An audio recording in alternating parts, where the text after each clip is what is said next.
দুইটা ঘরানার শব্দ ইউজ হয় ইন্ডাস্ট্রিজে, সিনিয়র জুনিয়র।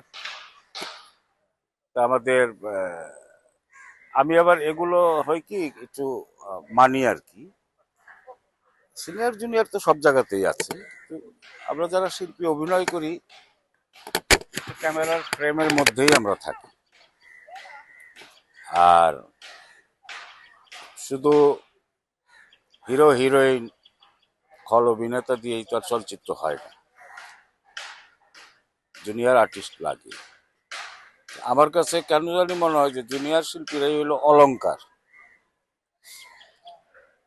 একটা মেয়ে যখন নর্মালে থাকে একরকম সৌন্দর্য দেখা যায়, আর যখন ওই মেয়েটারে বউ সাজায়, বিভিন্ন অলংকার পরায় কানে, নাকে, গলায়, হেয়ার স্টাইল ঠিক করে, তখন কিন্তু সৌন্দর্যটা বাড়ে। জুনিয়র শিল্পীরা হলো চলচ্চিত্রের অলংকার। আমাদের সাথে সে অনেকদিন যাবৎ অনেক ছবিতে কাজ করেছে, আমিও করেছি তার সাথে। হয়তো আল্লাহর ডাক পড়ছে, সে চলে গেছে, সবারই যেতে হবে। ব্যক্তিগত ছেলেটাকে যতদিন দেখেছি খুবই ভালো ছিলেন এবং আদব কায়দা, সালাম ছাড়া কোনো কথাই বলতেন না, হাসি মুখে থাকতেন। কখনো দেখিনি কেউর কাছে হাত পাততে পারে, কিন্তু এই এফডিসিতেই পড়ে থাকতো। গ্রাম আছে, তারপরেও গ্রামে থাকতো না, হয়তো ফ্যামিলি ছিল না বা সন্তানাদি ছিল না, এই এফডিসি তার সবকিছু ছিল। আমরাও সবাই আদর করতাম। যেহেতু মারা গেছে, তার যারা কলিগ একসাথে থাকছেন, একসাথে কাজ করছেন, তাকে অনেকে সহযোগিতা করেছেন, তারাই এই অনুষ্ঠানটা করেছে। সবাই মিলে কিছু কিছু দিয়ে অনুষ্ঠানটা করেছে। আমাদের বলছে, ভাই আপনারা যেহেতু আপনারা শিল্পী সমিতির নেতৃত্ব দিচ্ছেন, আপনারা থাকলে একটু ভালো হয়। থাকবো না কেন, আমাদেরই শিল্পী। তা আমরা অনেকেই ছিলাম। আমাদের প্রতিষ্ঠাতা সভাপতি ছিলেন আহমদ শরীফ সাহেব, উনি আমেরিকাতে থাকেন, উনিও আজকে চলে আসছেন।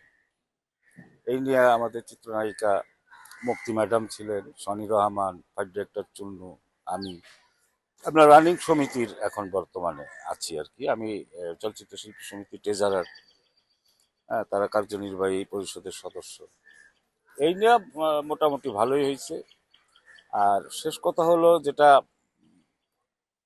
শুধু নাসিরের জন্য না, আমাদের চলচ্চিত্র অঙ্গনে যারা প্রয়াত হয়েছেন, চলে গেছেন আমাদের মাঝখানে, আজকে ওরা নাই, সবার জন্য এই রুহের মাগফিরাত কামনা হয়েছে, দোয়া হয়েছে, মোনাজাত হয়েছে, এবং সকল মৃত ব্যক্তির জন্যই আমরা দোয়া করেছি।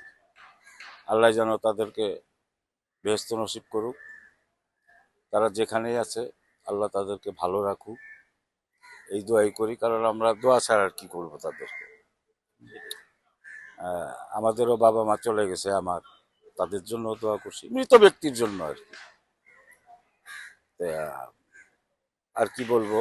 আর বর্তমান আপনার ব্যস্ততা সম্পর্কে বর্তমানে তো শুধু আমি না, মানে আপনারা নিজেও জানেন তো যে চলচ্চিত্রের অবস্থাটা কোথায় গিয়ে দাঁড়িয়েছে।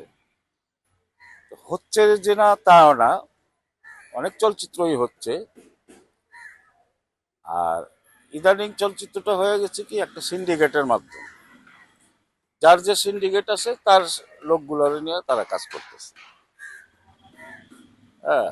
আর আমাদের এফডিসির ঘরানা একটু চলচ্চিত্র এখন নির্মাণ কমই হচ্ছে, বিভিন্ন বাইরের প্রোডাকশনগুলোতে করতেছে। কারণ যদি চলচ্চিত্র নাই হয়, আমি সেদিন একটা নাটকের কাজে পুবাইলে গেছিলাম, কোনো বাড়ি খালি নাই, সব বাড়ি বুকিং, সব জায়গায় শুটিং হচ্ছে। যেহেতু ছোট হোক বড় হোক, ক্যামেরা তো চলতেছে, কাজ তো হচ্ছে। আর বিগ বাজেটের ছবি তো আপনারাও জানেন, দেশ জাতি সবাই জানে, মুষ্টিমান এই একজনের উপরে দিয়ে বড় বড় ছবি করছে। বছরে কয়টা করতে পারবে?